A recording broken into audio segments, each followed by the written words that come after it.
So, what I have for you today is a special treat. I had a conversation with my good friend Manuel Post, who is an excellent interlocutor, wonderful person to have dialectic conversations with. We're talking about ethics and morality and the framework that we both sort of use to understand these things that we think is simple and affords us ways of modeling the world and understanding the world that are very useful. And this is the sort of method that I use for morality versus ethics and why it's important to distinguish the two and what it all means. And the nice thing about this talk is, to be clear, Manuel and I have talked before. We talked many times on the Discord server, like every day, for many hours in many cases. But when we do these conversations, it's, hey, why don't we do a conversation on free will and agency, or that was our first combo, or ethics and morality, and that's it. Like, there's no script, there's no planning. We do know each other very well, so we have good flow, good argumentation, and so I hope that comes out in this talk. I think it did, and I'm sure you'll enjoy it. I enjoyed it. I think both Manuel and I came to just found things that we wouldn't have found any other way. I know John Vervaeke would call that dialogos, right? We got to places we couldn't have gotten to on our own, sort of a thing. And I think that's definitely happened here. And I always love talking to Manuel. That's why I talk to him all the time. He always brings a richness of perspective that I cannot bring to you by myself. And so I'm always very grateful for that. And he is just absolute giant. And he was on point today. His thought was so clear. It was very special to me, and I'm sure that it will be special to you as well. So please enjoy this. I know it's a little long, but it's worth every single minute. Thank you for your time and attention.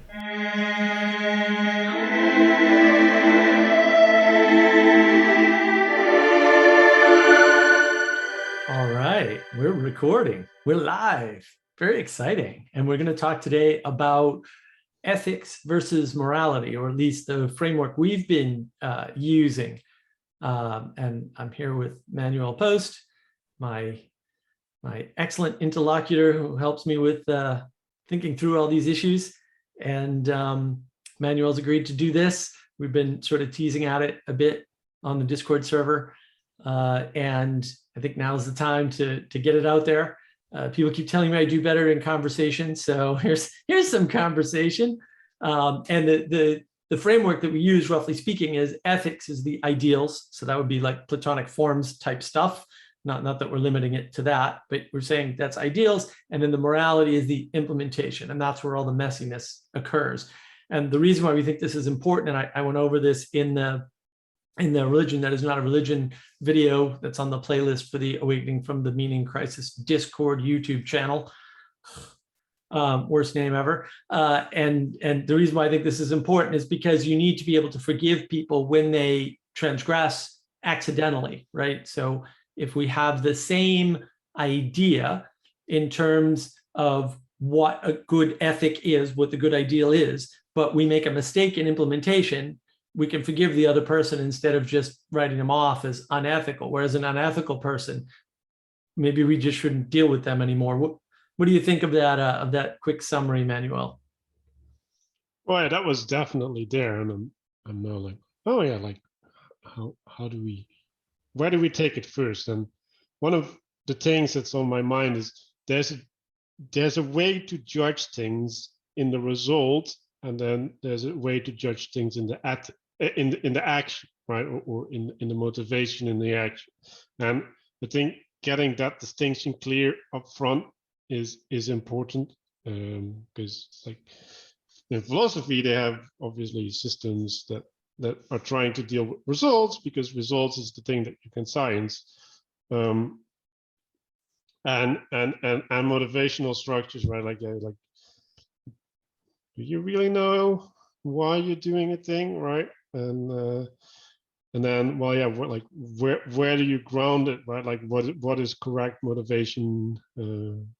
how do you understand that for yourself? That like those problems come up. But I think the distinction that's made in philosophy is an ethical system as something that you can write down and relate to and understand and communicate, right? Because I think that's the value that people see in having an ethical system. Like, oh, if I can convince everyone of my system, then everybody's going to do the right thing because my system is obviously right. And then you have virtue ethics, which is I don't know, coming from the Greeks, at least in philosophy, that idea is coming from the Greeks, and that's how's the best way to say it? It's like a weighing of your action in relation to what Mark said, like ideals, or maybe it's, well, obviously they're in the realm of ideas. I don't know if a virtue is properly conceived of as an ideal, but it's more. I've been talking about like it's like a quality of a relationship more so, right? Like so you're relating, and then it's defining something about the way that you're relating to a thing. So that's kind of how I would introduce that. Yeah, there's a lot of cool ideas in there. So one is, so you kind of have a choice. You can pick the outcome as the measure, right? Or you can pick the implementation, like how you got to the outcome as the measure. And it doesn't really matter which one you pick because neither is perfect.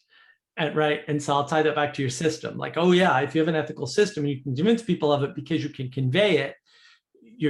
People are expecting that system leads to some form of perfection, whether it's in implementation or action. But in fact, there's just no way to have perfect implementation or action. And in order to have perfection, you would need both, right? Because there's two aspects. And that, I think, is what scares people. Like, oh, wait, I can't be perfect. No, you can't be perfect. You can't be perfect. In my conception, perfect is the purity of science, right? So when the religion of science talks about perfect, they're actually making a purity claim. And that's where all the trouble comes in. So there are people who claim that they can be perfect, right? But in order to be perfect, you're going to have to redefine everything in relation to your action, right? So your action is going to be necessarily good, and therefore, right? And then you need to shift somewhere else, right? Like so like, because how do you change the way that you act? So you have your problem somewhere else, but yeah, like defining it like that. I don't know if it's consistent, and I don't even want to figure that out because I don't think it's useful. Right. No, that's exactly what I'm getting at. Yeah, is this idea that and I talk about this in my video on principles, right? Principles are important because they provide consistency. So you can't count on the outcome of a principle, but you can count on the fact that there will be an outcome, and maybe those outcomes are constrained, hopefully. And so that leads you somewhere, right? It gives you some certainty for some period of time. And then at the end of that, there is an end. And that's why the principles are important. But it's also important to have the ideals and to try to embody the ideals. And right, because you want the right outcomes. It's just that you don't have a choice about outcomes and implementations independent of one another. They're independent variables. So you can have a bad outcome and a bad implementation at the same time. And one, it does not flow from the other. You could have a bad outcome with a perfect implementation, and you could have a good outcome from an imperfect implementation. It just is what it is because there's so much randomness and time happens. So there's all these opportunities for randomness along the course of time of your implementation. And you never know how those little random bits are going to interface with your goal until the end. And that's why it's more important to be pure of heart than it is to be pure of mind. And I think we don't need a perfect outcome. We need a good enough outcome. Yes. So that's really important. And then what's the other thing that's important? Well, that we can live with the outcome, right? Like we need to be clear of conscience when things happen.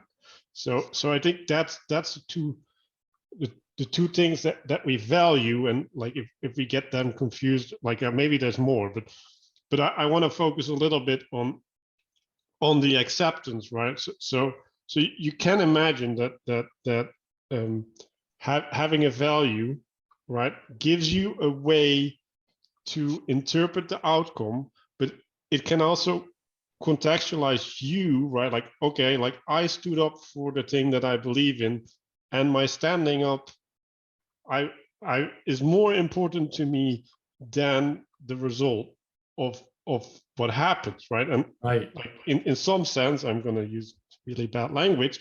You hacked, right? Like you hacked your relationship to the result by preempting it, by framing it in relation to your principle. So like, yeah, that's a little bit dirty way to talk about it, because it's giving you more agency. But if you do that in an honest and pure way, you can see how you might prevent suffering at your own hand if you have that result for yourself. Or maybe prevent, well, yeah, I like that. Prevent your own suffering, certainly. But maybe also reduce suffering in the world. So we were talking to Jonathan on the Discord the other day, right? And he was talking about this incident where a woman was publicly assaulted. Actually, I believe that the term used was raped in front of a bunch of people who stood and did nothing. And then we were talking about what is bad about that. Like what breaking it down and saying, what's really wrong here? The thing wrong isn't the rape, because right? Because if the rape happens between two people in a dark alley, that damage is there. Like that's like a baseline damage. But when it happens in public and there are people there, A, they're all traumatized by seeing it. B, it becomes normalized. That's bad. Like you don't want to live in a world where other people normalize that behavior. But also, they're not standing up for principles. So they have no place to stand. And maybe they had no place to stand, and that's why they didn't intervene. But by not intervening, they're actually making the world worse for everybody else, even people who weren't there. And that's the real crime, right? It's like the meta crime. Sure, the rape is a horrific, terrible, awful crime. Like that should never happen. But, people, and it will happen. And, there's a bunch of stuff around definitions. But if this is happening, if forcible rape is happening in public and people are doing nothing, that's a much bigger problem than just the incident, because you can take any incident and put it in that placeholder and realize, well, if people aren't willing to stand up for values, to instantiate principles, and to do things, then that's a problem. And the way it's ethical, even so, if you interfere, you can always make a case. Well, it's immoral for me to interfere with the will of somebody stronger than me. I can see where that case can be made. I don't agree with it at all. I can see where the case can be made, though. And then where the problem for me comes in is that even if you make that case, right, you totally make that case and you act as if, because you have that option. The real problem that comes into play is you've betrayed your own ability to fight back against anybody else, right? Because if you won't stand up for other people, why do you think you're worthy to be stood up for yourself, right? And so you've basically subsumed your own agency into the will of any other person without realizing. It's very tricky, right? Like if you're not willing to stand up for somebody else, for someone using force against somebody else, what gives you the moral authority to stand up for somebody using force against you? Well, at that point, the answer is nothing. Whether you think that's otherwise is a different question. But the actual answer, the answer your subconscious will always give you is nothing gives you that right to stand up for your own. And I'm not saying you won't. I'm saying that nothing gives you the moral right. If you're not willing to uphold the principles for others, they can't be upheld for you by others or by you. Not under the same grounds, because we're swimming in the same water at that point. So that's why the moral implementation. But the other reason why the ethical implementation matters in that case is because if you stand up to the guy and he beats you or kills you even, right? Maybe the rape doesn't happen because he runs out of time and the woman's able to escape. That could be good, even if the net outcome is, quote, worse. It's not, because the net outcome to all the people there, they see somebody stand up for their principles and they go, oh, here's somebody standing up for their principles, and they lost it all. Those principles were more valuable than their life. Huh, maybe I should be like that, right? Or they see what it's like, and then they can make a decision. But if you don't see it, if you never see that signal, if no one ever does that, right, in a real way, in real time, in front of you, then you never get that sense. And so as we separate further and further away from these events, they're just going to become more common, because no one has the moral right to stand up if they won't stand up for that same principle for others. And that, I think, is at the key, right? The key of morals versus ethics. The moral outcome may be negative. Somebody may die standing up to make sure somebody else's rights don't get violated, but that actually has a positive ripple effect instead of nobody standing up, which has a negative ripple effect. Right. Yeah. So you're classifying it in a way that it's being presented, right? So I wanna point something else out, right? Like, so all of these people are there, right? And like in some sense, right? I'm not gonna do the determinism thing, but like in some sense, it's already inside of them that they're not gonna act, or it's likely that they're not gonna act. Like, just give them a little bit of space, and then the event is embodying that part of themselves, right? Like, that's their shadow, right? Because like, right, everybody watches superhero movies, and like, people do the right thing, right? And so then that event is making that clear, right? But it's not only making it clear for themselves, right? Which is one relationship. It's also making it clear in relationship to the group, right? Which is like a direct, okay, I'm among these people, and then there's this ripple effect, like, okay, this is the case in our society, right? Like this actually happened in our society. But the horrible part is like, all of those seeds existed before, right? And the only thing that's happening there is that it gets presented in an undeniable way to these people, right? So we might hope that can give that shift, like, oh, like, damn, I am that person and I don't want to be that person. But yeah, like we need people to be that spark, right? Like, to be the bringer of change, and like there's a risk there, and like I'm connecting that to foolishness, right? Like, in some sense, running into danger, right? Because like, you're not in danger, right? These people were watching, and they didn't experience any threat to themselves, and putting yourself in potential threat, that is in some sense foolish, right? But yeah, you contextualize it, well, like, what is the cost if you're not doing that? Or better said, if nobody's doing that, right? And yeah, like then you can do the thing, like, oh yeah, like, I don't have to do it if someone else does it, but it's like, yeah, like that's not how the world works. And also, right, like, I think, I don't know the research data on this, but I think it's been proven that, like, if one person does it, then usually they get help. Right. But that was Jonathan's thing, right? There is a herd mentality. It works both ways. Herds can be bad and herds can be good, right? Because herd mentality exists. And once one person stands up, maybe another person stands up with them. And, there doesn't have to be a conflict once there's three people, because the one person doing the bad thing realizes there's three people and doesn't know whether or not they'll get involved any further. Maybe he can guess, and maybe he does, but maybe it's not worth it, right? And because we get these signals, and I like what you pointed out. So what I heard in there is contrast, and the importance of contrast as such. So there's an importance to having a contrast and being able to embody a contrast, and see it like exemplified in front of you. There's nothing like seeing contrast. There's no substitute for it.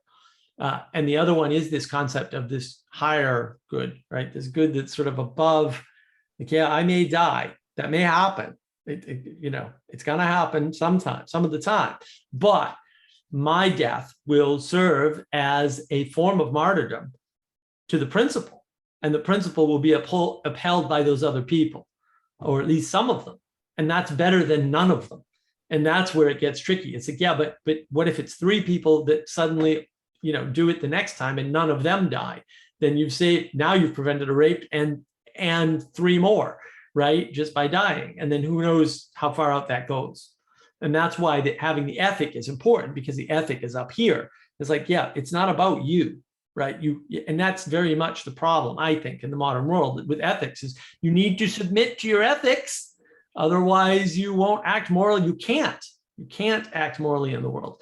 And maybe they're not your ethics. Maybe you're outsourcing your ethics, which is probably fine if you do it correctly. I mean, not recommending the Satanic Bible as a way to outsource your ethics, but maybe I'm recommending the Bible as a way to outsource your ethics, or even the Quran, or even the Bhagavad Gita, right? Or the Tao Te Ching, or whatever, right? There's a bunch of wisdom texts that help you to outsource at least your morality, which is your implementation of ethics, if not the ethics themselves, so that you don't have to spend hours upon hours thinking about and working through all the scenarios, so that you can find the invariant patterns, for example, that we need to navigate these things.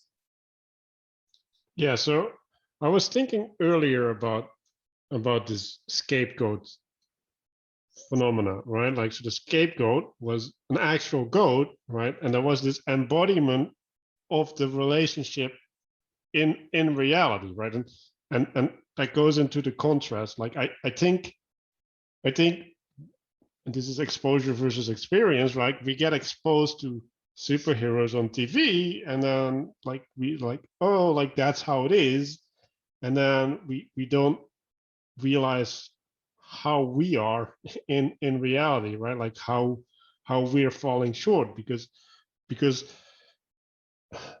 yeah, like we don't get the integration, we don't get the participatory element that you get by acting out a ritual, right? Like, oh, like there's an actual goat, like I'm having a relationship to the goat, I'm actually saying whatever, like bad stuff happened, I'm going to put that on the thing, and that allows me to get into a cleansing or whatever, right?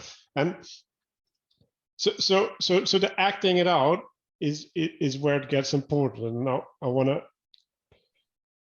tie that a little bit back to the virtues, right? Like, so when we're acting it out, right? Like, yeah, Mark mentioned invariant patterns, right? Like we need to find a way to express ourselves, and the more attuned that our expression is to the situation, the more capacity we have to be moral.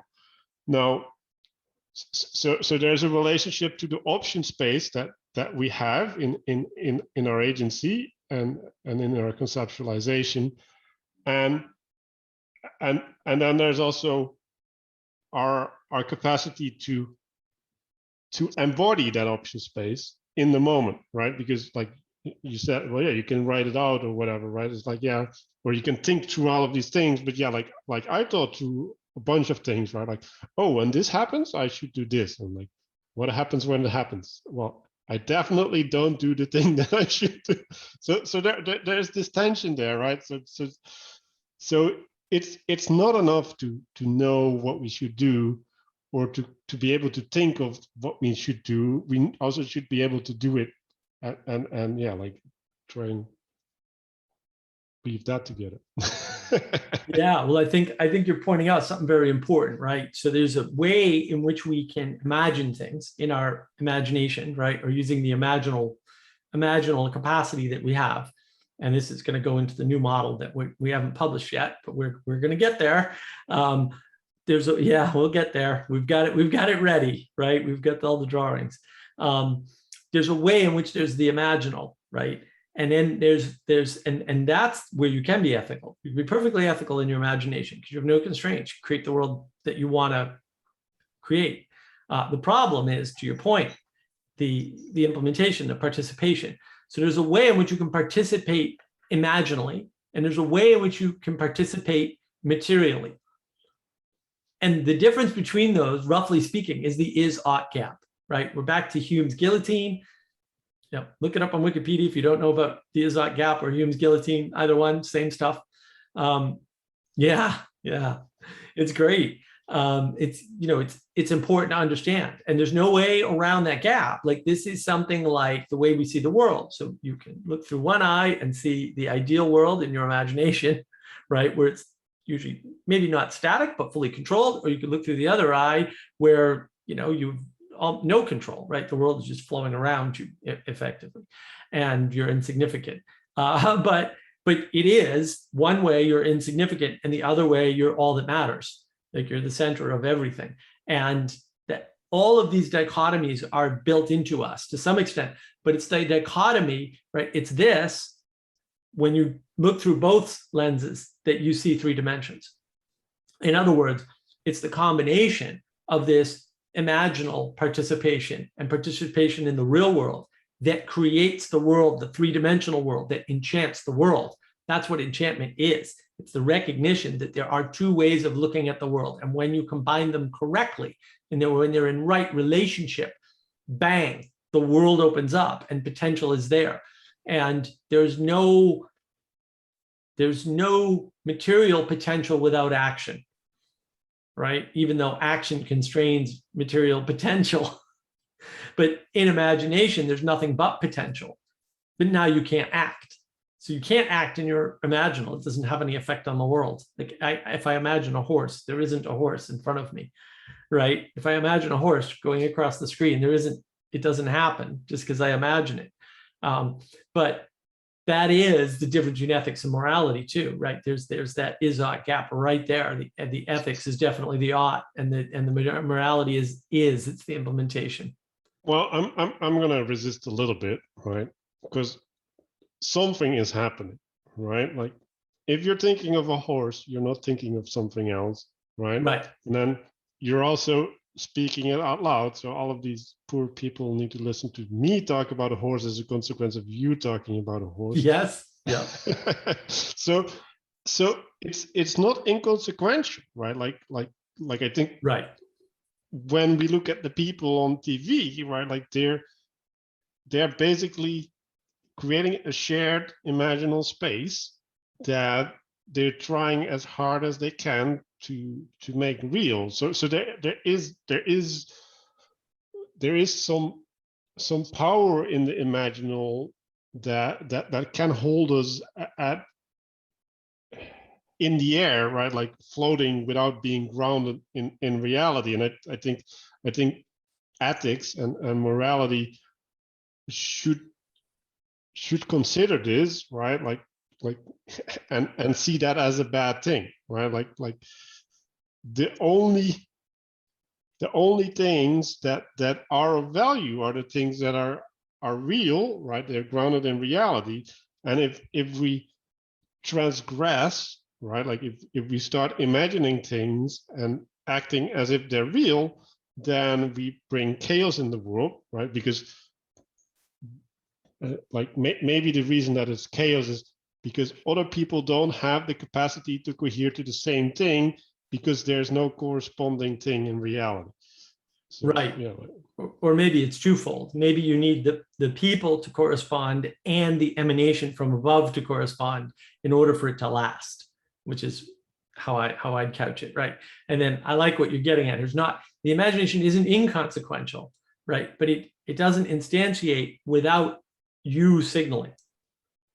And that's where the news media and TV and radio and the idea, YouTube, the idea of signaling becomes important, because the minute you signal that, now you're on the other side of the gap, because you've made a statement.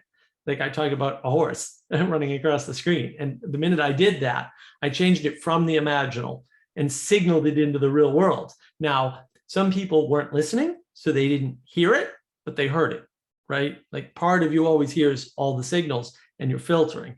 And it maybe the filter filters it out and it didn't have an effect. Maybe the filter filtered it out and it did have an effect, but it had an effect you didn't notice, right? And so there's all these layers going on inside you. But you're right to point out that the imaginal isn't incidental. It gives us these starting points. And then it's taking the starting point as a way to act morally in the world that's important. And then how do you know if your morals are correct? Well, if you keep doing it, it's not working, then whatever your ethical implementation is wrong. And if you don't have an ethical implementation, if you don't have a pure imaginal ideal that you're trying to act out as a moral action in the world, then you have a different set of problems, right? Now we're into possession and what happens, and that's very dangerous. And I think that's the world to some extent that we're stuck in at the moment, is this idea that we're trying to act morally without understanding that there's an ethical framework that anchors that morality above us, right? That we have to submit to. And it's that submission that we're not embodying. And now we can't be moral agents in the world, even if we think we can be ethical agents in the world.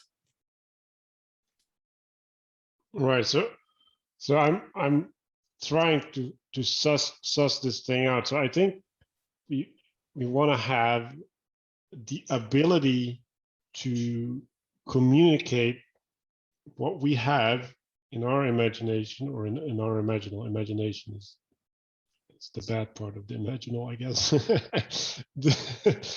the thing that we have in our imaginal space to someone else, right? And I'm like, yeah, like if because we're talking about something that's not manifest in reality. We're talking about an ideal, right? So, but people should be able to cohere to the same ideal structure as you, and then you can get a sense that is real, right? But then there might be another problem, right? Because like if these people are stuck in the wrong axioms, just as you are, maybe as a consequence of the social environment requiring them to cohere to certain ideas, and them not taking the time to double check the source of them, then you still might have a problematic situation where you build a structure upon some floating imaginal space that is shared by people, right? And yeah, I'm now thinking like is that necessary that it's floating? Like, I don't know. Like, well, this gets into emanation versus emergence, right? And so you can create any kind of emergence you want in the world, but the question is, how long will it last? And that's where things get tricky. Like, how long does this emergence last? Oh, good question. I don't know. Right? What does that mean? I don't know. I just know that the emergence may not last. Why? Because it's not near enough an emanation. But again, this requires submission. You have to admit that there are some things that are going to last and some things that are not, no matter how many people get involved with them, right? But if the things that are going to last, no one gets involved with, they never manifest, because it's still a dance. It's still a relationship. It's still a negotiation. And, so there's still some responsibility, but not total responsibility. And what are you aiming at? Well, you can't aim at morality as a goal, because it's imperfect, because it's an implementation, and we can't know it until we implement it. We never know. Are we going to be the superhero that stands up and says, no, you're not doing that, right? Many people aren't, and fair enough. Like, I'm not making claims about whether that makes you a good or a bad person, but I will make claims as whether that makes a good or bad society. And that if you don't stand up, if no one stands up, not you, but if no one stands up, then it makes a bad society. And the problem is now we have to jump the gap again, because there's society and then there's the individual. Well, some individual has to stand up. And if it's not you, are you sure you're upholding principles? Are you sure you have values to go after? But those values have to be anchorable in virtues, and those virtues have to be ideals. They have to be pure, purely perfect. Because if I go after them and I fail, I need to be able to engender myself grace and grace from others, which is roughly forgiveness, right? And so you need both capacities. That's why there's a difference between ethics and morality. That's why the difference is important. And I don't like morals as ideals. I think ethics are ideals, and morals are implementation, because if I do something that seems immoral. I can be forgiven if I did it in my own mind, truly, for the right reason, right? For the right ideal, going after the right ideal. And that also enables you to do things like, well, this happened and I had to do something bad to stop it, right? It's like, because it's not a thing badness 9 versus thing badness 5 kind of equation. You can't go, oh, well, polluting the environment is a badness of 9, and stopping the pollution by disobeying your boss and maybe causing a bunch of harm to a bunch of people is a badness of 5. You can't make those calculations. It doesn't work that way, right? You kind of have to implement it and submit to whatever the result is. And you're still a moral creature because you've acted out your ethical values correctly, or your ethical ideals correctly. So I'm going to go back to the how do you know you have a correct emanation, because I had some flash of insight, and this is connecting it to the ideal. So you can imagine that if you do something, right, the time that it lasts is dependent on its capacity to be valid in different contexts, right? So if you take a thing and you apply to it a bunch of contexts, then you get something that's fairly robust, right? And then, well, if you abstract from that, like what would be the thing that allowed you to universalize it across all contexts, then you get into an ideal, right? So that's maybe a good way to think about it. It's like, well, well, how long will this last? Well, like is this thing able to be universalized? And like if it's not able to be universalized, then that the local context is necessary for it to exist at all, because it's basic. This is where Peugeot goes with his parasitic stuff, right? Like it's parasitic on the structure that allows it to exist, and because it's parasitic, it's going to take a toll on the structure eventually, and therefore the structure will not be able to sustain it. Wow, that was great. Yeah, I like that. I like that little exploration. Yeah, that's a good way to think about it. And in a mistake that we're making in most cases is that we're claiming that in order to be an ethic, it must be universal, right? And so we're saying, no, this universal means that you're ethical, right? And so that's the sort of the flipping that Peugeot again talks about. Jonathan Peugeot is so great. He talks about that flipping, and his parasitic storytelling video, if you haven't seen it, you got to watch that. It's great. But this flipping happens, and then the flipping's important, right? Because what the flipping means is that you're the one determining what the ethic is.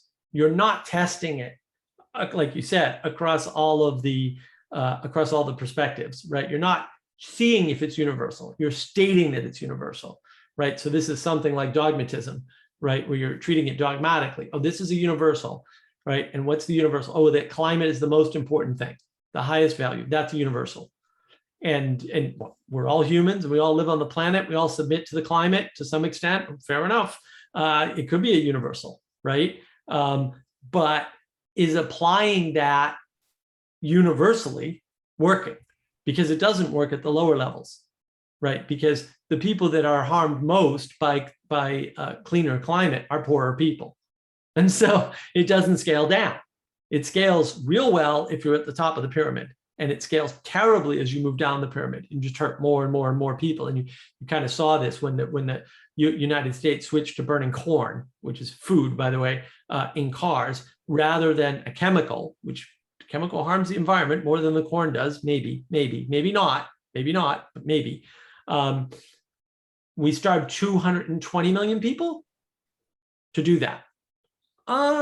Just to clean up the environment a little with some cars that, and I would argue it doesn't clean up the environment, because actually what happened is gas mileage went down immediately, because it turns out that the corn stuff, the ethanol they're burning, is actually lowers gas mileage relative to the chemical they were using before, MTBF, I think it's called. And you can't use it in small engines. So in states where you can't get the old gas, you actually destroy your lawnmowers and your other things a lot quicker. And even for cars that are set up for ethanol, they don't last as long.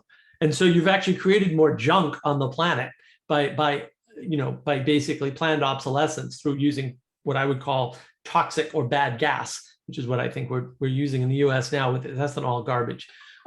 So these things aren't clear. But you can see where trying to universalize something like climate, who suffers? And in the immediate, interestingly, the immediate people who suffer from that are actually the people with used cars. The people who can afford new cars don't suffer because they buy a new car every 3 years anyway. But the poor people do, because it turns out that if you put ethanol in an engine that's not set up for it, it destroys the engine real quick. So you're not getting 300,000 miles out of your cars anymore, which is, may not be a big deal in Europe, but it's actually a really big deal in the United States where everyone drives. So, you can't universalize climate. It doesn't scale down correctly, to your point. It doesn't. It causes problems. And so you can't make that even a high value, right? You have to kind of temper that value with other values, like value of human life and how many humans do we starve to get a happy planet, whatever that means. If you're even doing that, which, like I said, I don't think you are. And so these things get very complex very quickly, which is why you need to rely on this higher stuff, this ethics. And then the moral implementation can be faulty because it has to be faulty because we're faulty humans and we don't know the answers, right? We can't suss out the answers to these ideals, to these ethics. So a thing that you're talking about there is okay, there's a pre-existing system and then we have a new system, and because of scaling, like we need to do like massive implementation of the new system, else it's not going to be efficient.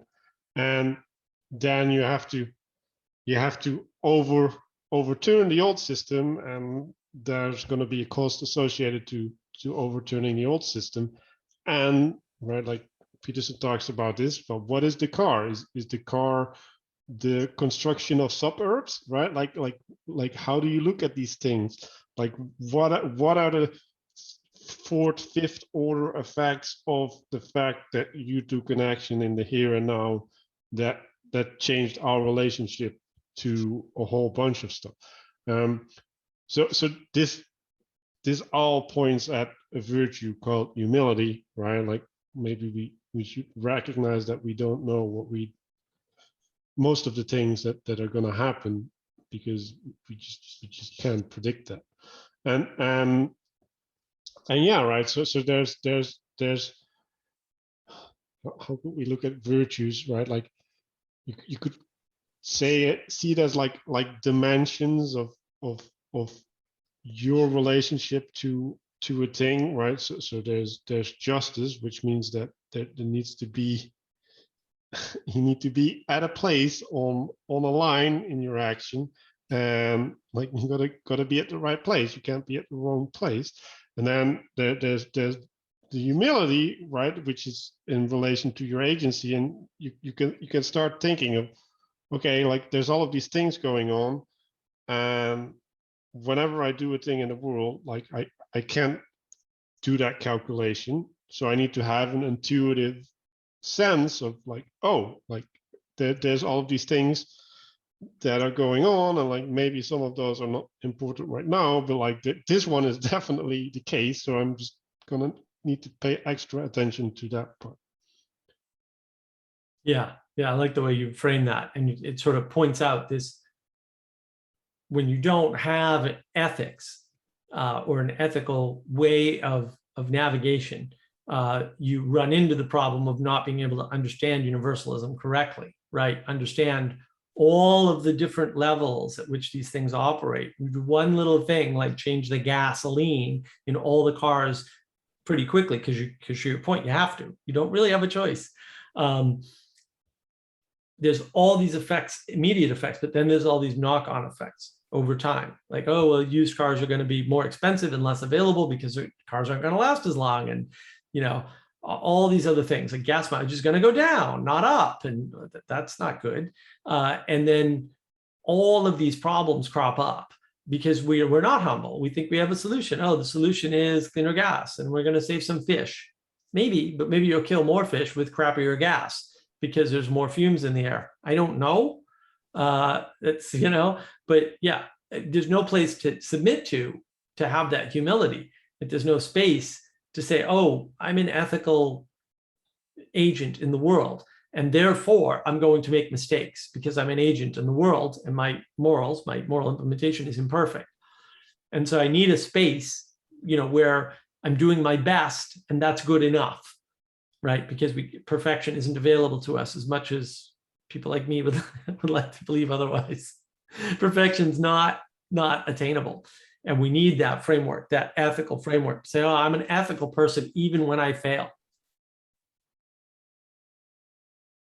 Or especially when you fail. Right? Like, yeah, if things go right, it's not important in some sense, right? Like, because you're just riding the wave, and like you get the contrast when when there's a hiccup. Yeah, that's a good point. Nassim Taleb talks about this, right? Like some number of the people who are, quote, successful or billionaires or whatever measure you want to use for success, some number of those people in any domain are only lucky. They're not talented. They're just lucky. And that's hard to realize, because maybe you did an act and it was the wrong thing and for the wrong aim, but it worked out well. Right? And you get the impression that look, I have ethics because one time one thing happened and the right outcome happened.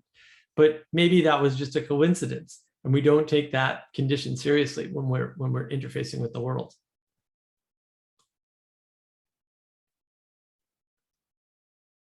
So we talked about the ideal, right? And then there's this sieve of ethics, and then maybe we should talk a little bit about morality, right? So we get some frame, I think, like maybe ethics is the thing that creates the frame for you, and then you still can move around in the frame, and you can react to changes in the moment. So where my mind goes is that requires a level of mindfulness, right? Like you have to be aware, have an awareness in the moment of that you're an actor in the world, and that there's a certain set of responsibilities related to your actions, right? Like those responsibilities are not only in relation to your goal, right? Like when we do things, like they might affect other people, even though we are not relating to those people directly. And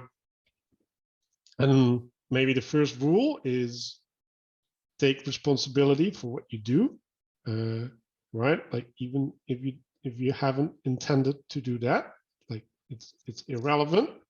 You were the source of it. Like live up to it. You're like the rider on the elephant, right? Like your elephant is gonna make a mess. Like that's gonna happen. But the only way that you can get some sort of control of that elephant is by you actually taking responsibility for what the elephant is doing and trying to change it. And then we have to have the realization, right? Like elephants need to learn, right? So we can't do the, okay, now there's a change thing. Like that's not how the world works. We need to find a structure that allows us to change our behavior. And now we get into the practices that we talked about in the videos. Religion, that's not a religion. So yeah, like we need a way to constantly remind us of the things that we do, and then we need a way to facilitate ourselves in the moment to recognize that there's a space for a different action, and also the capacity to articulate that action as well. Yeah, I like that. I like where you went with that. Yeah, yeah, there's a lot there in some sense. Yeah, we have to be able to take the appropriate amount of responsibility for the things that happen as a result of our existence. And then this is where we can give Sam Harris a little bit of credit, right? Yeah, there are some things you don't have control over. Maybe one of them was having been born, although you can't prove that. So maybe not. But we don't have control over who, what our parents do to us while we're growing up, and what things are sort of pre-programmed. That first draft that Paul van der Klee likes to talk about, that first draft that's given to us. We don't have a lot of control over the culture we grow up in, right? But we still have to take responsibility for our actions as a result of that. And most of this is about submission and ambiguity. Those are the things we have the most problem with, is ambiguity as such, and the idea of submission. If you want to take the deterministic approach seriously, there is an element of determinism in your life. Absolutely, there is. There has to be, because you got to start somewhere, and you start with your birth, right? And you start with however you grew up, and maybe that was in foster homes, maybe it was with abusive parents, or maybe it was with perfectly good parents who didn't teach you anything useful in the world, because that happens too, right? You're the product of that to some extent, to an extent which you yourself can't see by yourself. That's scary. Oh, I can't see where my biases are by myself very well, and some of them not at all, because it's the water I swim in and I don't have a choice. And that's why you need other people, right? We outsource our sanity because we can only look out in some sense. We can't really look in, or when we look in, we can't look in at everything. We can't look in well. We don't know how our behavior is doing. That's why we signal, and people signal back to us. And that's where we need to have a framework to be able to take right responsibility. And taking right responsibility is an ethical question, right? And a moral implementation. And that is super important, because otherwise you're running around the world causing damage that you don't even understand. And people are going to get upset at you about that, and they're going to call you a hypocrite, and they'll be right. Now, I think the solution to hypocrisy is to say, nope, I made a choice, right? Hypocrisy is when you do it sort of without making that choice. You do it despite yourself or despite your wishes. But it's not hypocrisy if you made the choice. You say, nope, I'm going to violate my principle, this principle here on purpose, because I think it's the right thing to do for this reason. Now it's not hypocrisy. It may still be wrong, but it's not wrong because it's hypocrisy. And I think that's important. That's taking right responsibility for your actions, because there's going to be times when hypocrisy is inevitable. It's just you're going to cross over that line of one of your principles in order to hold up a higher principle, right? Or one of your values to hold up a higher value, or a value that should be higher in the moment, given some special set of circumstances. And you can say, oh, you should never kill a person all day long, but there are certainly conditions where you have to kill a person, right? Because you need to scale it out to the death is going to happen. Do you want the person to die who's going to kill others, or do you want to kill the person who's going to kill others? Either way, there's a death, right? The question is, which death is better? And you can measure that. You can measure that. Not perfectly, because you can't know the future, but you can certainly take responsibility for that and say, yeah, I'm gonna cross the do not kill ethical line and make a moral decision that this is better. And maybe it is. So yeah, so you started talking about submission, and I think there's a two-way problem with submission, right? So there's one way that people talk, and they say, like, I am submitted to this thing in the world, right? Like, whether it's emotions, right? Like, oh, when I'm angry, my anger is making me do things, or like the news media is making me do things, or whatever, right? Like, technology is making me, right? So there's an element of submission there, right? Like, it's imposing upon me, and I don't have the capacity to transcend that. But that's obviously complete nonsense, because you can just not engage, and that is a way to transcending it. So first step there would be the acknowledgement. Okay, like, I'm in a relationship with my emotion or something in the external world, and that relationship has certain demands upon me, and I'm prepared to pay whatever, right? Like in order to relieve the feeling of anger, I'm allowed to curse, whatever, right? Like, I ideally wouldn't curse, but like maybe that's necessary for me in order to get a better relationship with that anger. So that's one aspect. And then the other aspect is, well, like if you're not submitting to technology, right? Like you're submitting to having not technology, right? So you're still you're still relating to a constraint in the world, only now it's one of your choice. And like you're gonna have to do that. Like you're gonna have to relate to constraints. And you can either have a conscious relationship where you pick the constraint, or Right. you get the constraint imposed upon you.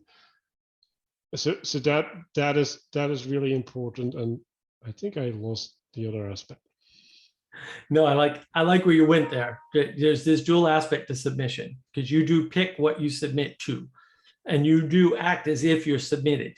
And so you can say things like, and this was very much a discussion on Bridges of Meaning Discord just before we jumped onto this call. They were saying, oh, well, cities cause all these bad things. It's like, no, it's the aim of the people in the cities that cause all the bad things. And then you can make the argument that, oh, all the people with similar aims are going to leave the cities and go somewhere else. Yeah, probably. But that's not a function of city or not city. That's a function of the aim of the people. So they don't want to be submitted to the city, so they just leave, right? And they make other trade-offs for that potentially, but it's because it's trade-offs all the way down. Yeah. So the other thing is what I wanted to talk about is responsibility, because you went in there as well. So there's a couple things, right? Like we know that there's things going on, right? Like we act things out, and we didn't choose them, right? But it's still us, right, as a system that is manifesting these things, right? And then you can have a couple relationship. You can have a relationship of denial, right? Like that wasn't me. Like I'm not the person that does these things because my ethics say that I'm not that person, and I wouldn't do anything that conflicts with my ethics, obviously. Or you can have a relationship of justification, right? Like, oh yeah, like I really felt that I needed to eat that chocolate cake, so I just did it. But like how's that gonna end up when you're like, oh, I really feel like I want to kill that person, right? Like, are you gonna do that as well? So like that is not an option that's available to you, right? And the way that you can resolve it is well, in the moment, right? It's like, I know the chocolate cake is bad, like I said, but I'm still going to do it, because if I don't do it, then I have all of these other problems to deal with, which is a whole greater mess for me. So like that's enough justification for me right now. And obviously you want to do that in a framework where you know that you're going to change your relationship with that cake eventually, so that you can get out of that conundrum, because else you're just enabling your addiction. Yeah, I like that. Yeah, there's always this element of submission and choice in that submission, and this goes back to the earlier talk we had on free will versus agency as well. And if you haven't seen that, it's a great talk. There is an element, there is an element of choice with the submission. It's not that you can choose not to be submitted, and you don't. But it's also not that you can choose any submission that you want, right? So that's the fundamental issue right there, is that there's all this ambiguity sitting in the middle of these issues around ethics and morality, and around what I would call free choice, right? Agency, free will, responsibility. There's a lot of ambiguity, and we have to stay true to something, right? To principles, hopefully, and act them out even when they behave badly for us, even when the outcome is not good for us, because it's not about like and I probably should have mentioned this up front.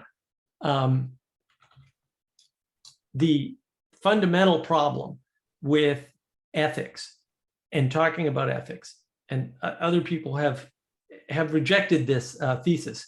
But my thesis is that ethics doesn't exist as a concept without other people.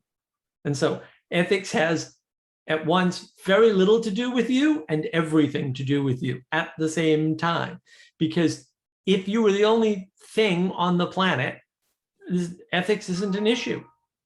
Ethics is the thing that's resolving, or the method of resolving the landscape that's created by interactions of multiple beings, right? And so it gets most complicated when there's more than one human, right? Because there's an ethic, that you have in relation to nature. There's an ethic that you have in relation to other creatures, but then there's a whole expansive set of ethical concerns when you're in relation to other people, because all of the issues that I just mentioned happen for each person in addition. And so the ethical landscape gets combinatorially explosive very quickly. That's why we need the navigation tools for ethics so dearly. Well, yeah, I'm gonna have to disappoint you, but there's one person that you cannot escape, and that's yourself, and yourself into the future, right? Because that's also a different person than you with different needs. So there's also some complexity that gets stacked from just projecting in relation to the future. So yeah, right. Like, I think we're at the point. It's like, okay, so great, all this ethical stuff, but like, ethical system, like, how do we get an ethical system? And it's like, well, like, you don't know, right? Like we talked about, you don't know yourself, but you also don't know the world. So like, how are you gonna make your own ethical system? Like that is just not viable, right? And so yeah, you're gonna have to rely on something external to at least guide you in that process. But probably it's better to get something to actually inform you instead, because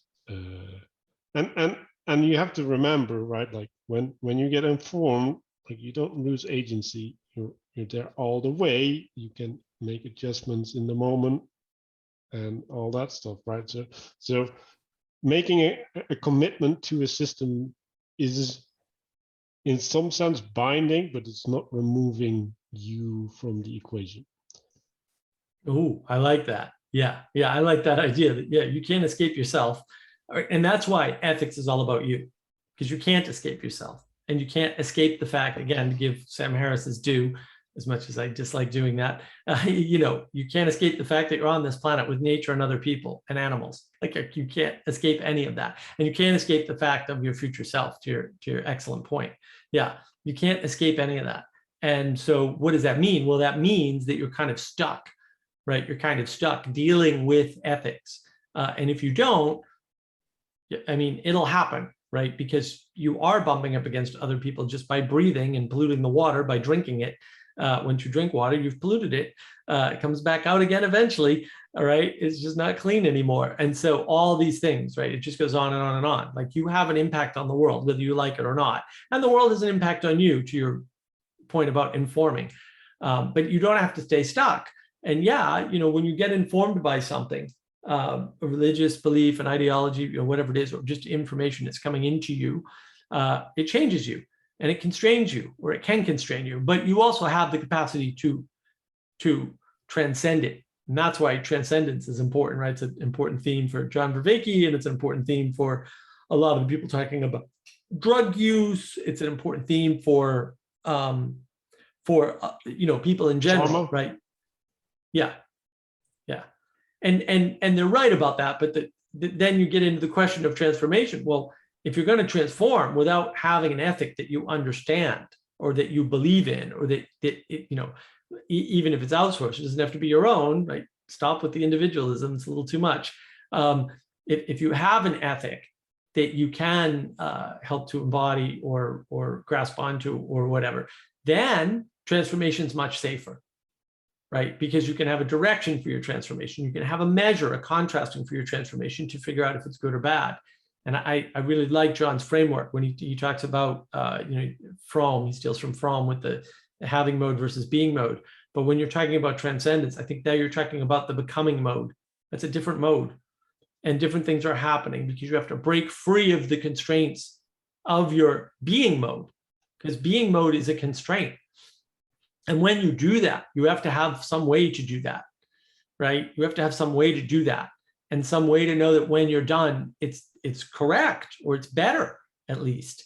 And that's very much about having a community around you, having the ability, right? Having right relationships with the things around you, intimate relationships that can support you while you have no support.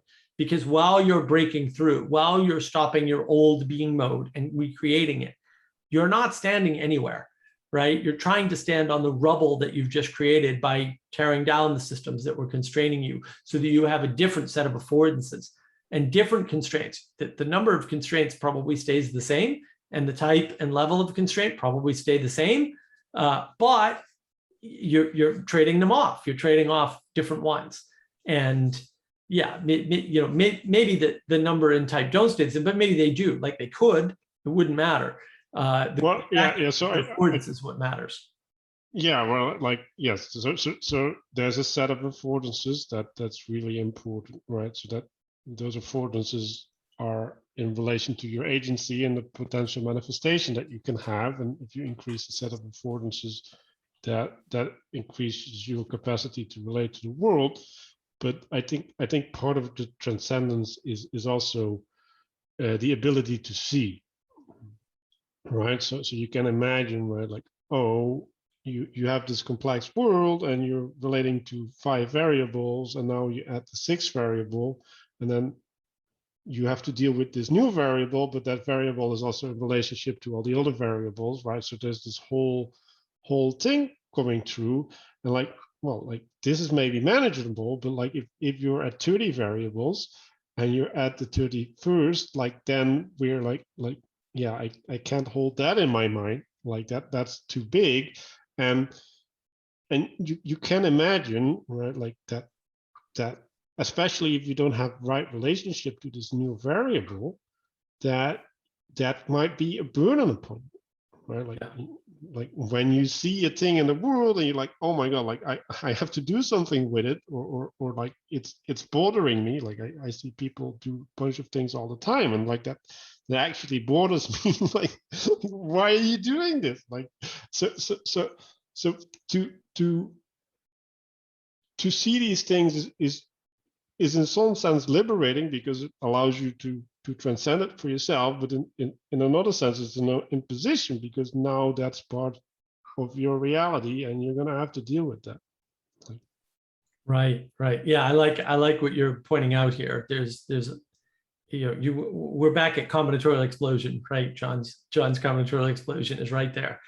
Suddenly there's too many variables, because it's not adding one variable. Every variable interacts with every other variable. So you're adding, factorial n connections, or sorry, n factorial connections, and that's combinatorial explosion. That's what it is. It's all about that, that logarithmic or that exponential or that factorial relationship that happens. Sometimes combinations of those that happens as you start adding variables. And then, so maybe the difference between the profound experience, and I've talked about this before a couple of times. I don't know if it's on video. It might be in the written R videos. The difference between the profound experience and the transformative experience is what is the participatory change in the material world, right? And so the profound experience happens strictly in your imaginal world. So you drop some acid and you see God. And this happens all the time. Like I know many people that have gone through this, right? But you know what? They talk about it and they say, oh yeah, definitely. No, there's more out there, blah, blah, blah, blah, blah. They don't pick up the Bible. They don't start going to church. And they're the same jerk they were yesterday. Like, wait a minute. You say you had this profound experience, but you're not participating in the world any differently. It's like, what's that? You didn't transform. That's what happened. Your imagination got upgraded. You got the imaginal upgrade. You got the affordances are there. You have the extra variables, but you're refusing to use them. You're not participating with them. And it's that lack of participation that hinders transformation. And that's what's causing all the, so, I love John, but John talks about transformation. He doesn't talk about all the issues with transformation. Is it a good transformation? How long does it last? Define it, right? Because I think I've got a pretty good definition. If you're not participating, it's not a transformation. It's just a profound experience. And you're going to have those all day long in your imagination without drugs. So why are you taking the drugs? What is it exactly that you're giving yourself? And drugs could be alcohol. That's a drug too, right? Maybe the alcohol gives you these profound insights, because alcoholics, if you hang out with them, and I've unfortunately hung out with many alcoholics, they have profound insights all the time, but they don't remember them in many cases. And when they do remember them, they go, oh, yeah, but it's too hard, right? And they don't act any differently. They don't participate differently as the result of the experience. So even the basest of drugs can give us profound experiences very easily. But we're not carrying them forward, right? And that's the problem. Well, why? And I think the why is because we don't have an intimate connection that will afford us a space for transformation. It can't be just one other person. And I'm not saying one other person isn't required, but it can't be only one of them. You need a community. You need a larger structure that can support you and contrast your ethics with your transformation with their ethics. Yeah, I'm going to hold that last thing because I didn't really fold that into my thinking. But so I caught two things.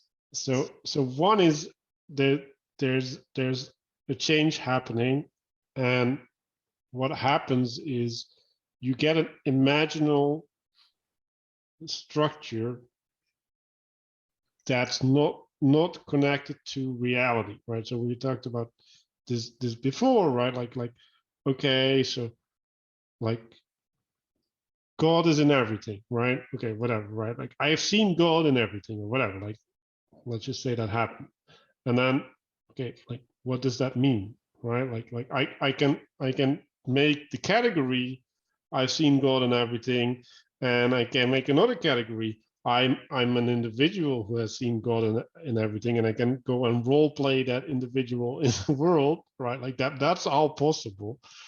But like what does it mean for me drinking a cup that I've had that experience, right? Like that's not obvious, and so that's one part. And then the other part is, well, okay, like I've seen how I can be an asshole.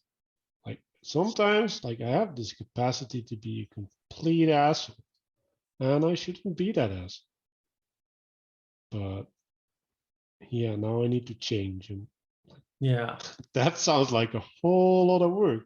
yeah. So Well, and either I'm gonna pretend that I'm doing that work, or I'm just not gonna do it because it's too much, or I don't see the way to do it, right? Like that's also. And it's hard for you to know when you're being an asshole, right? That's the other problem, is that it's true, but you don't know where that line is. You don't know when you cross that line, because it could be you being an asshole, or it could be the other person being a jerk, or maybe they're the asshole, or maybe they evoke the asshole, because we had somebody try that the other day, deliberately, explicitly, right? Tried to engender a specific, probably angry emotional response to prove a point.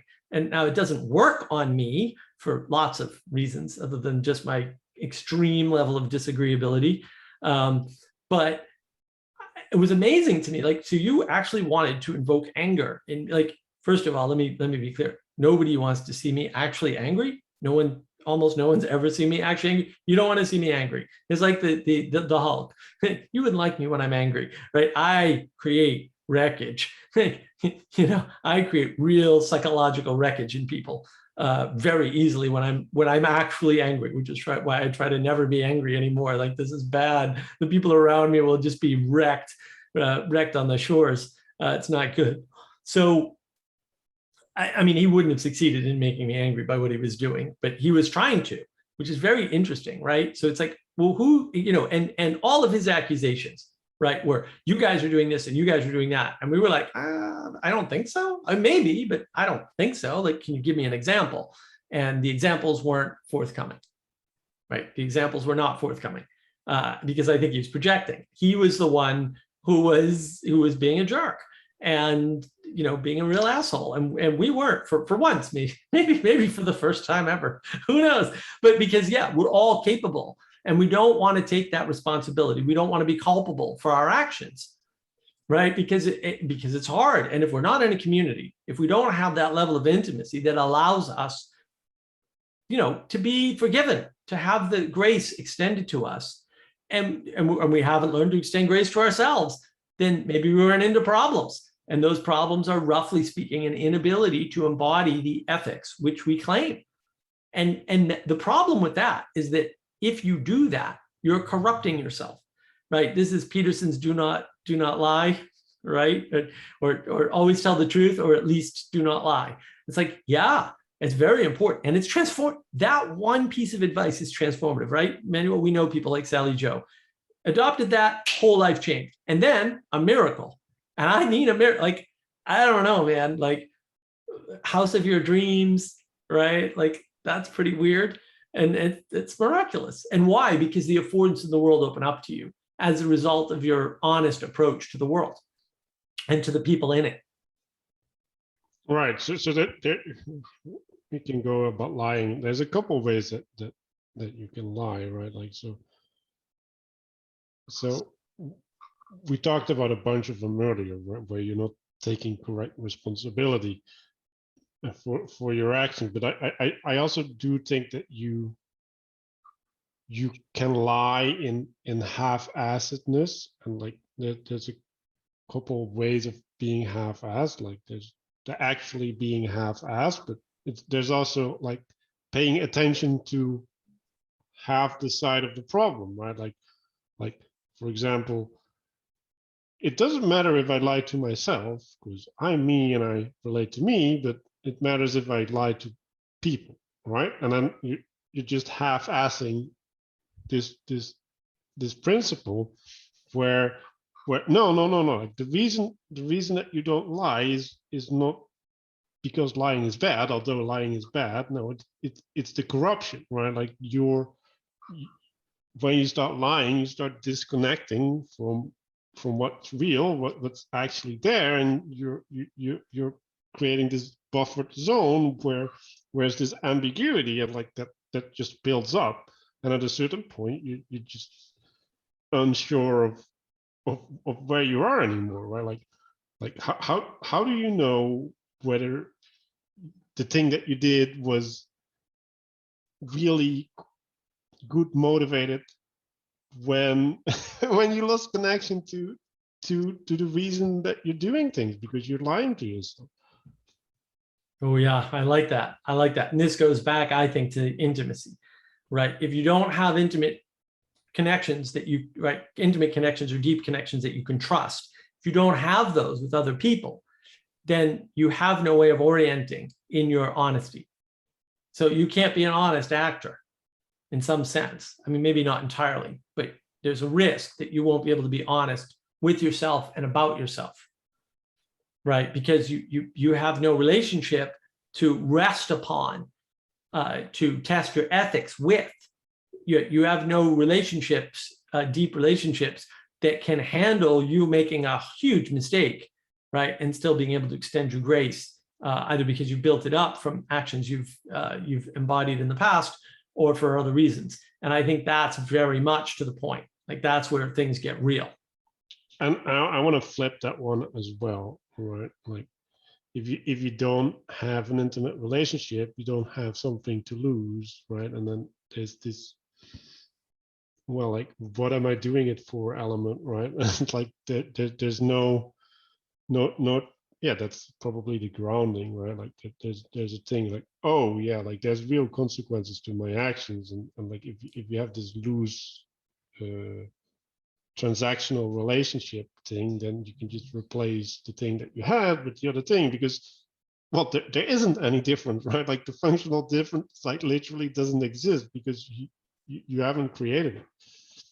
Wow, that's excellent. Yeah, that goes back to Nassim Taleb's Skin in the Game. Great book, right? Is people without skin in the game can afford to make bad decisions and really bad decisions because they're transactional. I like the way you put that. They're totally transactional.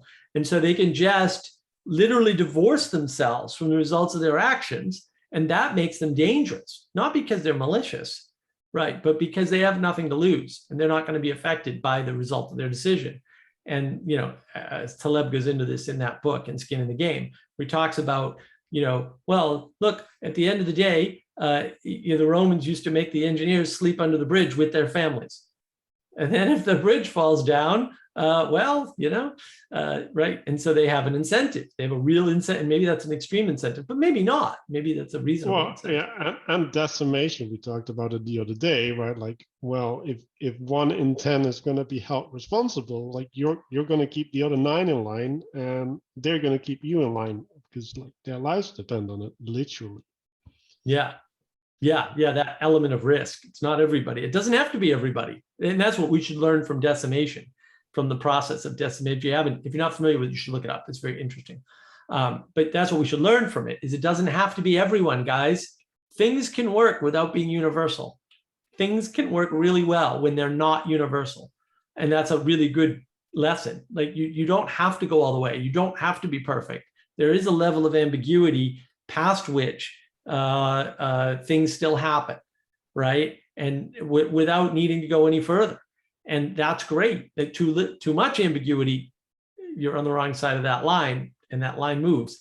And I think that's the other problem with ethics, is that people tend to think of ethics as a system, whereas I tend to think of ethics as a landscape, an ever-changing landscape. And so, again, to give Sam Harris his due, it's not a moral landscape, Sam.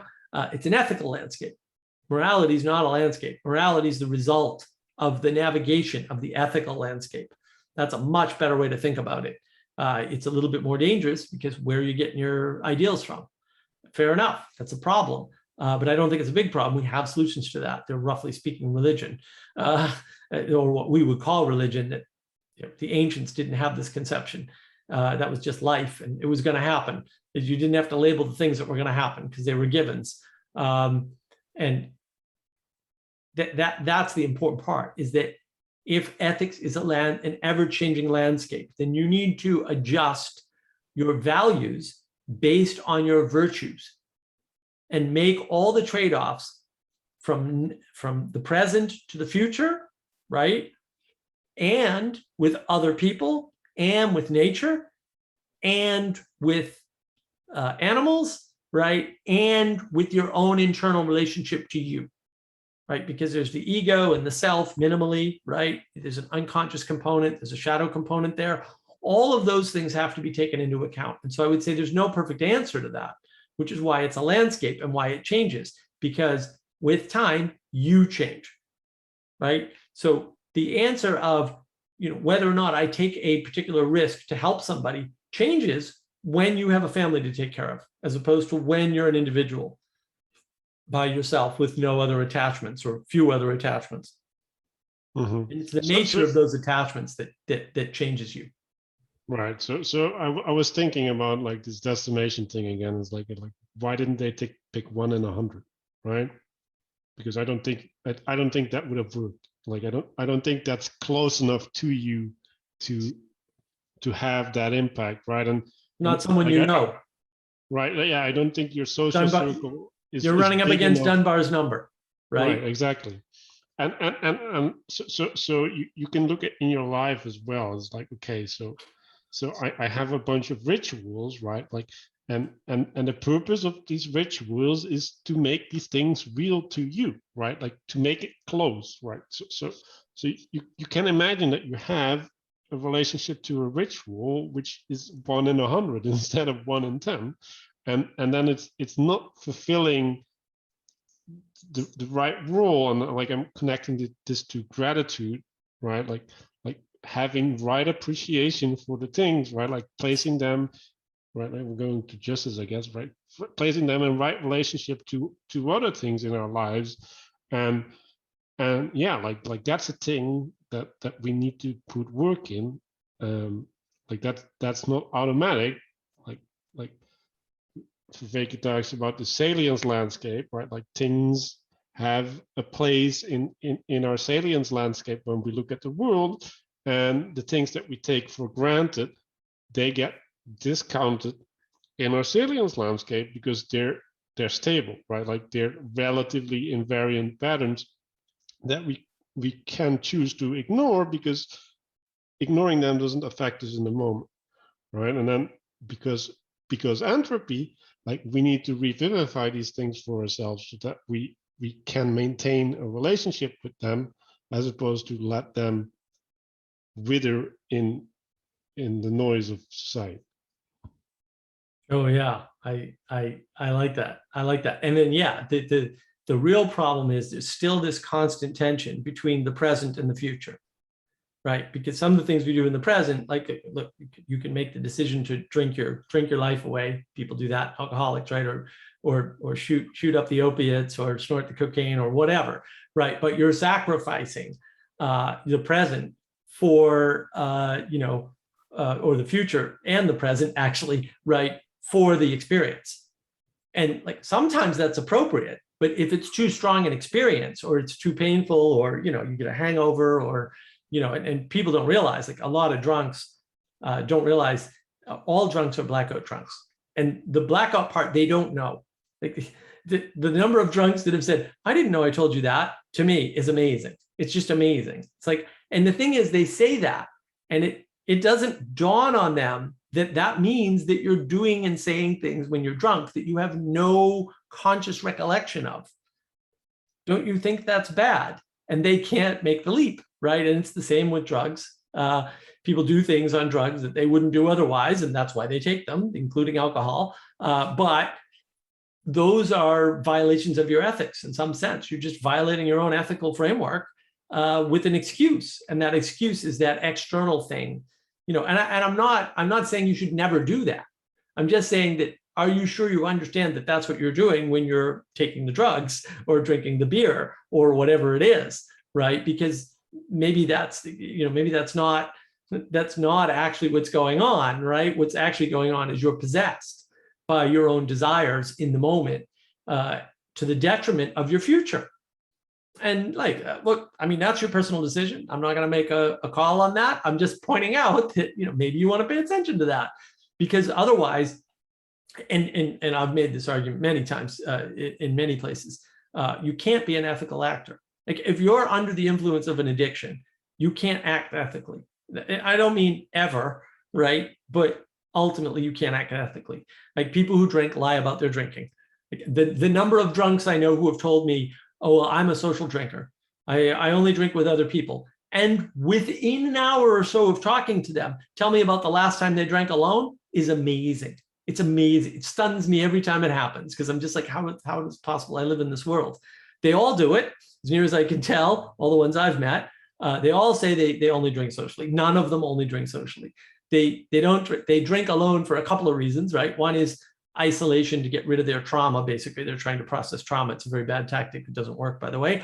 They're trying to process their trauma. The other one is they're trying to force themselves to do something that they wouldn't normally do, so that they'll be the only person drinking, right? And then things happen, and that happens all the time, right? Or they'll be the most drunk person when everybody else is drinking. Well, they're doing that because they want an outcome that they don't want to take responsibility for, and they look back and they blame the alcohol if something goes wrong, right? It's a way to take a chance without taking a responsibility, and all of these are tied up in your ethical landscape.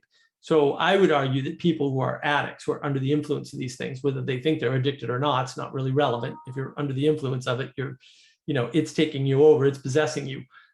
They can't be ethical actors. There's certain ethical things they can't do. They can't be good people. They can try to do good things, and that's good. Always do good things, even if you're, addicted or whatever. Do as many good things as you can. But ultimately, there's a bunch of things you don't have access to. You've cut off your affordance, your ability to interact with goodness because of this addiction. So that brings up a couple of things, Emil. I think when you're drinking, for example, right, like you're in an altered state, right? So first of all, I would argue that you should treat that as sacred, right? Sacred means set apart, right? So you're making it a special occasion, and that means that there's intentionality around it. There's a ritualistic structure that informs the way that you're acting, or at least you're held within a social structure in a specific way or whatever, right? Like that affords it's a transformative experience in some sense, right? Because you're literally stepping out of your perspective and you're adopting a new perspective, and that new perspective has the potential for transformation, right? Like, and you could say, well, oh yeah, now I dare to talk to that girl, for example, right? Like that can lead to a physical transformation where you change your relationship with them, and like you at that point you don't need the alcohol anymore because there's a literal transformation that happened. But you can also look at it as an internal transformation, right? Like, oh, like Mark talked about the trauma that people try to deal with. Well, like, okay, like maybe I dare to relive more of my memory, right? Or whatever, right? That might be true. And the fact that you have that new capacity is only valuable in so far as you can translate it back into your everyday life, right? Like if it's just a thing that's being held in the drunken state, and for example, when you're undrunk, you're looking at your relationship to the thing, and the trauma is still so intense that you can't relate to your new relationship, for example, then that remains inaccessible, right? So that's a couple of ways of and like this doesn't have to relate to intoxication as well. Like you can make the same case for meditation or yoga or prayer or whatever. So yeah. Right. And I think that gets into spiritual bypassing, right? Which is just rampant with spiritual bypassing, whether it's people who've left the church or people who are using meditation as an excuse to say, well, I meditate, so I must be okay. Or if it's people who are engaged in a deliberate attempt to we'll say pretend as though they're moral when they're not, right? Oh no, I listen to Sam Harris and I'm a humanist, right? Okay, so you're a humanist, and when Sam Harris or Dan Dennett or any of those guys says something like, oh, well, those other people, they're stupid because they're following religion, and you laugh, you're not a humanist. You're a bad person. Just to let you know, you're just not a good person. If your humanism doesn't include everybody, it's a failure as humanism. It's definitionally self-destructive. And so that's where we get into this bypassing idea. And we very much use drugs and alcohol in particular to bypass a bunch of stuff within ourselves spiritually. And maybe that's all drug use and drug addiction is spiritual bypass. That's an interesting idea. Because you don't want to deal with the complexity and the difficulty of, I don't have full control over myself. I have the most control over myself, but I don't have full control over myself. And so how do I embody the ideals that I want to embody that I need in order to take action in the world? Because if you're not moving, if you're not moving towards an ideal, you're probably not just not acting in the world. You're probably sitting at home playing video games, although then you're doing something. You're embodying the ideal of the perfect video gamer. Yeah, but like I'd argue, right? Like when that behavior is taking the form of addiction, right? Like I do think that necessitate the bypassing element, right? Like the addiction is the thing, right? Like it's the escape from something else, right? Like that's the reason that there's a necessity in the behavior. Like if the escape isn't there, then why would there be a necessity in the game, right? Like then you could just put the game down and say, well, today I'm not going to play the game, right? Like that wouldn't be a problem. Like the reason that it is a problem is because it's covering up something else, and you're using it as a way to avoid it. And like I was just thinking about, well, like that's in some sense what I don't want to use the word entertainment, but relaxation is, right? Relaxation is us turning away from the imposition of the world in some sense, and maybe in order to gain a new relationship to the world so that we can re-engage in a more positive manner. Thank you, Brain. Yeah. Yeah, relaxation is contrast, right? It's contrast from something. And I like what you did there. That was very good. Yeah, I think that's important, is relaxation is contrast, and it is trying to get that contrast. I mean, a lot of addiction is trying to get contrast, but also trying to override, sort of the angels of your better nature. We'll say, like, there's no circumstances that I've ever found where people are actually actively sort of genuinely and authentically trying to make themselves better by taking substances. They seem to be trying to manipulate themselves around something to spiritually bypass by default. And maybe there is a way in which those encounters are always spiritual bypass. And we need an ethical system so that we can understand that we're not living up to the ideals that we hold true, right? So we need to know what those ideals are. So that's where the ethics comes in. That's why it's important that it's different from morality. And then that's where you get into sort of trouble, right? Is you say, okay, well, I want to embody my ethical systems, right? But there's alcohol, so I don't really have to. So it's always bypassing. But if you don't have those systems to begin with, if they weren't well developed, or you didn't outsource them to a religion or something, then the problem you run into is that you're always being possessed without realizing it. You can't realize your possession. You can't realize you're addicted to something unless you have an ideal that points out that you're addicted. Because ideals don't say never relax, and ideals don't say never take any kind of drug ever, right? They don't say things like that. But they, yeah. But they do say things like right relationship, right? They point to the right relationship you need to have with the things. And our heavy focus nowadays on things over relationships is part of the problem. That's why I'm excited about Jonathan Pageau and the symbolic world, and what he's doing with that, right? Because he's pointing out, no, the relationships are more important than the objects. And as much as science has to deal with objects and not relationships, I know complexity science. I know it better than most people. I've read most of the material. I get it, but you can't science that stuff. It's not going to work, and it doesn't work. But it's new. Like, science is very much focused still on objects and physicality and materiality, and the relationships of those objects are not really well considered within science, because changing relationships is antithetical to the scientific method. Scientific method says as few free variables as possible, please. Get them down to one and just change the one variable if you can. Well, now you've devalued all of the other relationships in order to buy the science. That's the cost of science, is devaluing all the other relationships, devaluing the connectedness. And connectedness is John's short form definition for religio, right? But science literally devalues connectedness and tries to reduce it to a single connection, to understand that one connection as a way of understanding the whole. And that's where its limitations lie, is that can work for a tiny number of things in the world that are only material. Fair enough.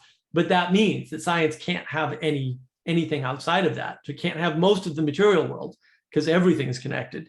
And it can't have anything outside of the material world, including our imaginal realm. Like, you can't science your way to imagination. You can talk about where the imagination is in the brain, although I think that's foolish, or what it is in the brain or how it works. Those are all valid realms of science, but you can't explain it away, and you can't use science to manipulate imagination. Maybe you can influence it, maybe you have some control, but you can't science your imagination. It's not going to work, and that's why ethics drives science, right? By the way, you shouldn't. It's also be clear, you shouldn't. Yeah, like I can't control my imagination. Like, I've been trying, sitting on that pillow, but like, no. That's not on the menu, at least not yet. So I think one thing that was stood out to me is the concept of original sin is really, really important, right? We're creatures that are gonna make mistakes, and we're gonna fail to live up to stuff, and that's necessary. I think that's also the process of growth, right? Like we talked a bunch about getting new perspectives on things. Well, like when you fail, like that is a new perspective, because you know you don't have the right perspective. So that's one thing, but you also see the thing that's supposed to be working from a way where it's not working, and it gives you more information about how it's working. So yeah, so this concept of original sin, which is highly resisted by people I know, and I think a lot of people, like I think if we're talking about the big issues in religion to accept, I'm gonna say that second to God, probably. Like I think people have easier time with the resurrection, for example, than with original sin in some sense, because the resurrection doesn't directly have consequences for them. That's just something abstract in the past. But like original sin claims something about the nature of their being. Oh, I like that. Yeah. And so there's two issues that brought up for me, right? So when you're talking about, I think you're absolutely right what you said, like original sin's probably the only other thing that's harder to admit to, you know, from the atheist perspective is God, and the resurrection. So you can imagine it, right? There's the hierarchy. It pops up everywhere, right? Because hierarchy is older than trees, to quote Jordan Peterson. The resurrection has nothing to do with you. It may have implications to you if it were real, but it really doesn't involve you. Original sin involves you entirely. Like that's you, right? Like that's everything. But the problem with God is that you have to go through those other two things to get the right relationship there. And in order to have a transcendent, you have to believe in your own imperfection. Otherwise, there's no reason to transcend. And so you can have a profound experience and not transcend because you're arrogant, because you think, oh, there's nothing for me to get better at. And hey, you cop to it. I'm not gonna. So, well, no, but this is the problem of being smart, right? Like when you're smart, you're creating this world for yourself, and you're like, well, like you Muppet out there, like you can't articulate the inconsistency in my world, so I'm right?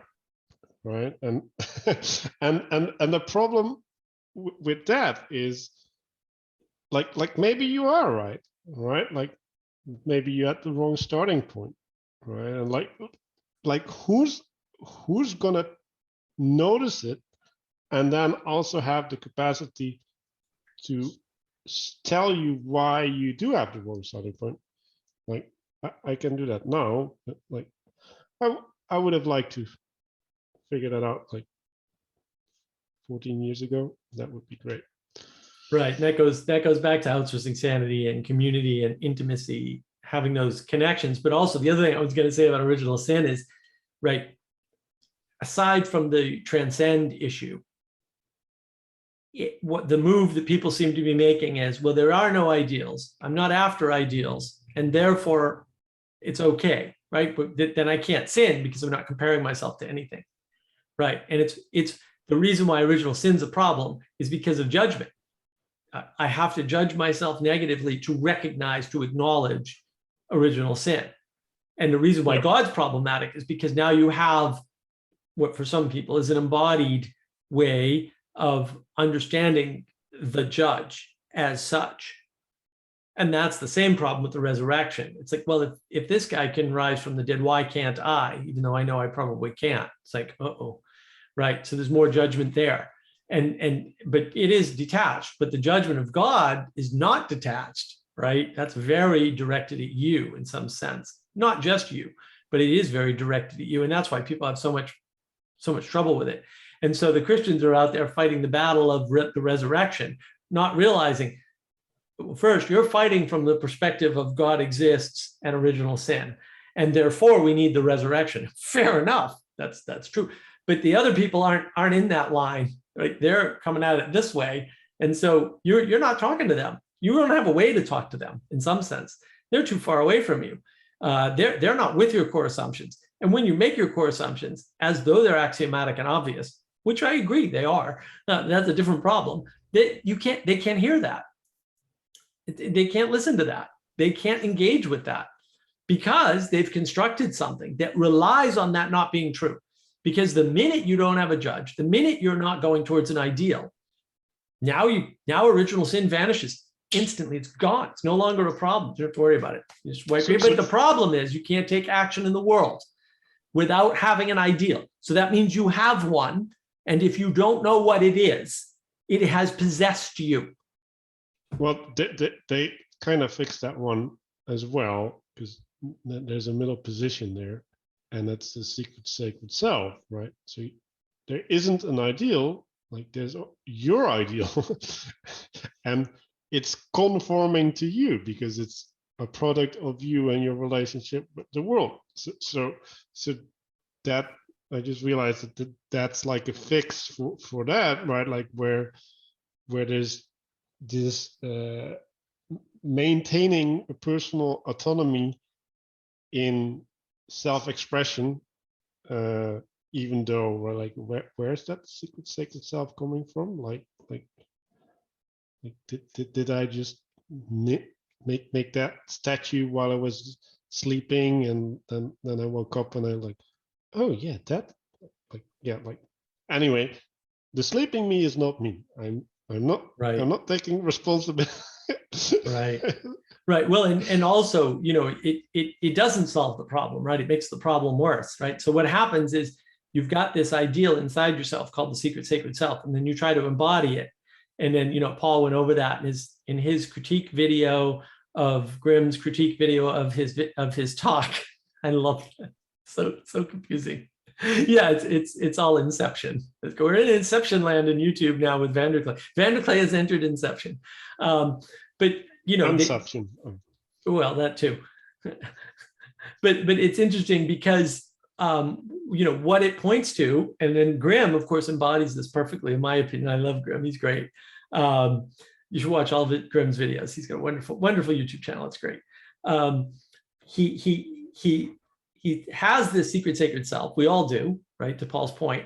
And then we're trying to manifest that in the world, but it's judging us when we fail, because we're going to fail, right? And then we don't realize that we're suppressing all this, right, in our subconscious. And then the problem with that becomes, oh, well, we're suppressing all this in our subconscious. And now what? Well, now it's popping back up. We know we're failing.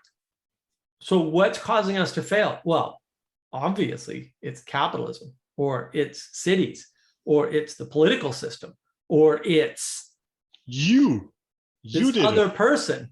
It's not me. I'm not failing. I'm my secret sacred self, and that's an ideal, and that's perfect. So it must be capitalism is the reason why I'm not meeting with the success that my secret sacred self could obviously obtain if it were unconstrained in the world, right? And so it all pops back up again, and now you're submitting. But you're submitting to capitalism, or your conception of capitalism, not actual capitalism. You're submitting to the city or the society that you live in, or the politics that's in charge in the time, or the fact of other people. Media. Social media, right? Amazon. Perception. Right. But Amazon, right? Remember the whole thing with Amazon? And I grab my Alexa and I throw it in the other rather dramatically.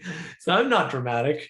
Bezos has no power over me. I just don't engage. Problem solved. Not that I don't buy from Amazon, but. And I don't know what relationship these other people have with Amazon, but like Amazon is submitting to me. It's literally a submission machine to your will. That's you click. You get to tell it what to do, and it does it. Yeah, it's so backwards, but it's backwards because you're right. They think they've solved the problem with secret sacred self or whatever mechanism by not having an external ideal. They've internalized the ideal, but they can't live up to the internal ideal either. And so the things that are causing them not to do that must be external. Fair enough. But now you've created a bigger problem because you have no control over the climate.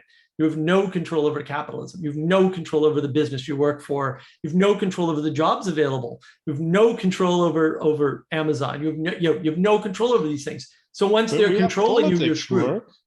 Huh? We have politics to do that. Right. Well, they try to exert control over politics, and then that doesn't work because politicians will tell you anything. And once they have your vote, they'll do whatever they want. And that won't be what they said they would do. And it won't be what you want. And even if they did what you wanted won't have the result you think it has. And like it gets humility all the way down for you, buddy. And that's why, I think Vervaeke was very wise in this, right? He did the first Q&A of the year on the Awakening from Meaning Crisis Discord YouTube channel. He's mentioned, don't be thinking that just because your political party may have gotten in control that the world's going to be a better place, buddy, that it's going to solve any of the problems you think it's going to solve. I thought that was very smart of him. It's the most political he's gotten. And I thought it was a very smart way to get political, is to just state, yeah, politics is bad framing and not a solution to anything. And, you're going to pay for that. And that's what I go over, on this channel, right, is politics is bad framing. Don't use it. Problem solved. We have better models for the world. And what generates the models? Ethics.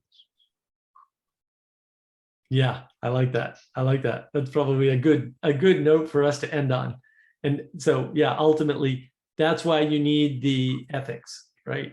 You need that to help you to generate good models that lead to goodness in the world under the assumption that being is good. Oh, damn it. Now I have to start all over again. You'll get there, Manuel. Anyway, this is great. Thanks. I'm going to end the recording here and we'll do this again. See ya.